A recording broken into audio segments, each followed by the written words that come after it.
number 39, shot number 1, take number 1, clap.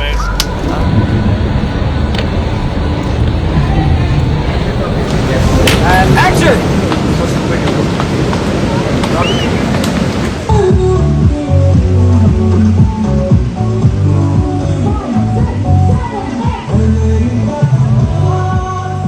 And action!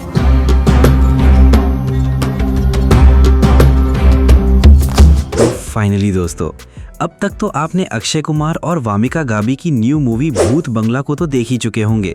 और अगर आपने अभी तक इसे नहीं देखा है और अगर आपको भूल भुलैया, स्त्री, रूही और गोलमाल अगेन जैसी फिल्में देखना पसंद है तो आपको ये मूवी एक बार ज़रूर देखना चाहिए, क्योंकि ये मूवी भी आपको वही सेम थिंग फीलिंग करवाएगी जो आपको इन सब फिल्मों को देखते टाइम हुआ था, जिसमें हमें मंगलपुर नाम के एक गाँव की कहानी को दिखाया जाता है जहाँ बरसों से किसी की शादी नहीं हुई है।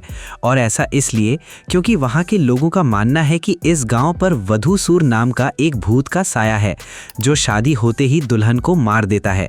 पर कुछ कारणों से अर्जुन आचार्य यानी कि अक्षय कुमार अपनी बहन की शादी उसी गांव के अपने ही पूर्वज के एक पुराने बंगले में करने को डिसाइड करता है। शुरुआत में सब कुछ मजाक और हल्की फुल्की मस्ती जैसा लगता है, लेकिन धीरे धीरे उस बंगले के अजीब राज सामने आने लगते हैं। जैसे जैसे कहानी आगे बढ़ती है उन लोगों के साथ डरावनी और अजीब घटनाएं होने लगती हैं, जिससे उन्हें एहसास होता है कि इस बंगले में सच में कुछ अलौकिक ताकतें मौजूद हैं। अब अक्षय कुमार को अपनी बहन की शादी कराने में क्या क्या कॉम्प्लिकेशंस आती हैं, वधूसुर कौन है, इस मूवी में इस तरह से दिखाया गया है कि आपको ये मूवी ज़रूर पसंद आएगी। बाकी आज मैं आपको इस वीडियो में इस मूवी के कुछ बिहाइंड द सीन और इसके कुछ इंटरेस्टिंग फैक्ट्स के बारे में बताने वाला हूँ जिसे शायद आप नहीं जानते होंगे। सो ये वीडियो बहुत ही इंटरेस्टिंग होने वाला है। आपसे रिक्वेस्ट है कि आप इस वीडियो को अंत तक जरूर देखिए। कौन वधूसुर? तेरा फूफा। तुझे वधूसुर के बारे में नहीं पता? नंबर 1, रिलीज से पहले सबको ये लग रहा था कि भूत बंगला इस साल की सबसे बेस्ट हॉरर कॉमेडी फिल्म होगी, लेकिन ये बेस्ट तो नहीं, पर आप इसे एक बार जरूर देख सकते हैं, जिसकी शूटिंग अक्टूबर 2025 में स्टार्ट कर दिया गया था। लेकिन इंटरेस्टिंग बात यह है कि इसकी तैयारी यानी प्री प्रोडक्शन इससे कई महीने पहले ही शुरू हो चुकी थी, जहां सेट डिजाइन और लोकेशंस पर खास काम किया गया था। और इस फिल्म की पूरी शूटिंग मेनली इंडिया में ही लगभग 3 से 4 महीने में कंप्लीट कर लिया गया था, जिसमें मुंबई की फिल्म सिटी और स्टूडियो में ही हॉन्टेड बंगला का बड़ा हिस्सा बनाया गया था। और राजस्थान के कुछ रियल पुराने महलों और हेरिटेज लोकेशंस पर भी इस फिल्म के कुछ सीन को शूट किया गया था, ताकि फिल्म में रियल हॉन्टेड फील आ सके, जैसा कि आप यहाँ पे अक्षय कुमार और बाकी के क्रू मेंबर को क्रिकेट खेलते हुए देख सकते हैं। और अब आप यहाँ पे तब्बू मैम की एंट्री वाले सीन को शूट होता हुआ देख सकते हैं, जिसमें हमें ये देखने को मिलता है कि जीसू सेनगुप्ता जब एक माला फेंकता है तो वो तब्बू मैम के गले में आ गिरता है, जिसे कुछ इस तरह से शूट किया गया था। और यहाँ पे आप अक्षय कुमार को उस सीन की प्रैक्टिस करते हुए देख सकते हैं, जिसमें अक्षय कुमार की मुलाकात वामिका गाबी से फर्स्ट टाइम होता है। इसके बाद आपने ये वाला सीन तो ज़रूर देखा होगा, जिसमें अक्षय कुमार वामिका गाबी को मंदिर दिखाने के लिए जंगल में लेके जाते हैं, जिसमें हमें बेहद ही ब्यूटीफुल सीन्स, जंगल और वाटरफॉल दिखाया जाता है। और इन सब सारे सीन्स को किसी स्टूडियो में नहीं बल्कि रियल लोकेशन, रियल पहाड़ों, जंगलों और वाटरफॉल के बीच कुछ इस तरह शूट किया गया था, जैसा कि आप यहाँ पे देख सकते हैं।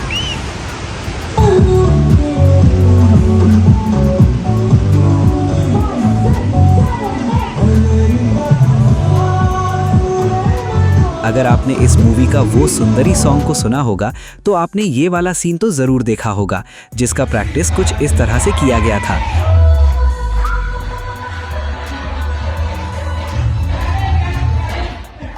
और फिर प्रैक्टिस के बाद फाइनली अक्षय कुमार ने इस सीन को वामिका गाबी के साथ कुछ इस तरह वायर्स और पूरे सेफ्टी के साथ शूट किया था। नंबर 2, अगर आपने इस फिल्म को देखा होगा तो आप तो जानते ही होंगे कि ये फिल्म हमें अक्षय कुमार की आइकॉनिक फिल्म भूल भुलैया की वाइब देती है, क्योंकि इस फिल्म के मोस्ट ऑफ द चीज़ें सिमिलर ही हैं, जैसे कि director, star cast, same type की स्टोरी और वही हॉरर प्लस कॉमेडी का मिक्स। तो फिर आखिर क्यों ये फिल्म भूल भुलैया जैसी आइकॉनिक मूवी के सामने फीकी पड़ गई? क्योंकि सच बात तो ये है कि मेकर्स ने कोशिश तो पूरी की थी इस फिल्म को भूल भुलैया जैसा बनाने की, लेकिन वो मैजिक इसके मेकर्स दोबारा क्रिएट नहीं कर पाए। और मेरे हिसाब से इसके 3 बड़े रीजंस हो सकते हैं। सबसे पहला रीजन कॉमेडी। अगर आपने भूल भुलैया देखी होगी तो आपको याद होगा कि अक्षय कुमार की एंट्री से लेकर एंड तक हर सीन में कॉमेडी नेचुरल फील होती है, चाहे वो इनका फनी बिहेवियर हो या फिर सपोर्टिंग कैरेक्टर्स की टाइमिंग। लेकिन भूत बंगला में कॉमेडी उतनी नेचुरल नहीं लगती, कई जगह जोक्स फोर्स्ड लगते हैं, जैसे कि कोई हमें जबरदस्ती हंसाने की कोशिश कर रहा हो।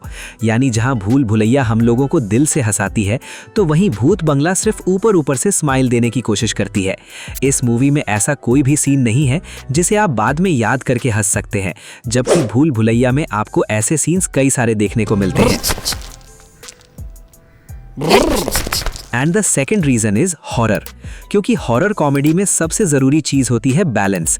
भूल भुलैया में सस्पेंस धीरे धीरे बिल्ड होता है, बैकग्राउंड म्यूजिक और साइलेंस डर क्रिएट करता है, लेकिन भूत बंगला में हॉरर सीन्स प्रेडिक्टेबल लगते हैं, जंप स्केयर्स उतना इम्पैक्ट नहीं छोड़ते, यानी कि ना पूरा डर लगता है और ना पूरी तरह मजा आता है, और यही सबसे बड़ी कमी बन जाती है। And the most important reason is execution. देखो दोस्तों, आइडिया दोनों फिल्मों का लगभग सिमिलर है, हॉन्टेड प्लेस, मिस्ट्री और एक बड़ा रिवील, लेकिन फर्क यहाँ आता है एग्जीक्यूशन में। भूल भुलैया में हर सीन परफेक्टली प्लेस्ड था, क्लाइमैक्स पावरफुल था और स्टोरी धीरे धीरे बिल्ड होकर इम्पैक्ट डालती है। लेकिन भूत बंगला में कई सीन्स अननेसेसरी लगते हैं, पेसिंग अनइवन लगती है और क्लाइमैक्स उतना स्ट्रॉन्ग फील नहीं देता। दोनों फिल्मों के डायरेक्टर सेम है, लेकिन इम्पैक्ट बिल्कुल अलग है। भूल भुलैया में डायरेक्शन टाइट और इंगेजिंग था, जबकि भूत बंगला में वो कंसिस्टेंसी मिसिंग लगती है, यानी सेम डायरेक्टर होने के बावजूद सेम लेवल का मैजिक क्रिएट नहीं हो पाया। भूल भुलैया हमें रियली में हंसाती भी है और रियली में डराती भी है, लेकिन भूत बंगला ना तो हमें अच्छे से हंसा पाती है और ना डरा पाती है। और शायद यही रीजन है कि मेकर्स इसे एक ऑल टाइम हिट बनाना चाहते थे, लेकिन ये मूवी बस एक एवरेज एंटरटेनर बनकर रह गई। यानी फिल्म बुरी नहीं है, लेकिन जब ऑडियंस इसे भूल भुलैया से कंपेयर करती है तो उसी कंपैरिजन में ये फिल्म फीकी पड़ जाती है। क्या आपको भी भूत बंगला एवरेज लगी या फिर आपको ये मूवी पसंद आई? आप मुझे कमेंट में जरूर बताएं। नंबर 3, क्या भूत बंगला ने अक्षय कुमार के लिए कोई नया रिकॉर्ड बनाया? क्योंकि जब ये फिल्म अनाउंस हुई थी तो लोगों को लगा था कि ये मूवी हिस्ट्री क्रिएट करेगी, लेकिन रियलिटी थोड़ी अलग है। इस फिल्म ने वर्ल्ड वाइड 200 करोड़ से ज्यादा की कमाई कर ली है और इसके साथ ही ये उनकी 200 करोड़ क्लब में जाने वाली 12वीं फिल्म बन गई है, जो कि एक बहुत बड़ी अचीवमेंट है। और इस फिल्म ने अक्षय कुमार की कई रीसेंट फिल्मों को पीछे छोड़ दिया, जिससे ये क्लियर हो गया कि ये एक स्ट्रॉन्ग कमबैक फिल्म जरूर है, लेकिन ये वो लेवल अचीव नहीं कर पाई जो ऑडियंस इससे एक्सपेक्ट कर रही थी। नंबर 4, लोग लगातार कंपेयर कर रहे हैं कि आखिर भूत बंगला में किसने बेहतर काम किया, भावना पानी ने या वामिका गाबी ने।